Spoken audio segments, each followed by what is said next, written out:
দিন ধরে আম মাখা খাবার নোব লেগেছে।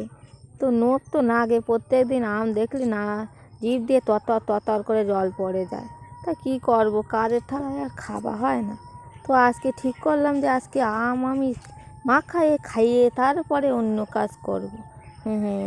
আম আজকে আমি খাচ্ছি মাখায়ে। তা অবশেষে 3 গাছ থেকে 3 রকম আম পারলাম, যেই সেই না, 3টে গাছ থেকে 3 রকম আম পেড়ে আনিয়ে সেটারে ভালো করে কুচাইয়ে সেটাকে ভালো করে মাখিয়ে আজকে জম্পেশ করে খাবো।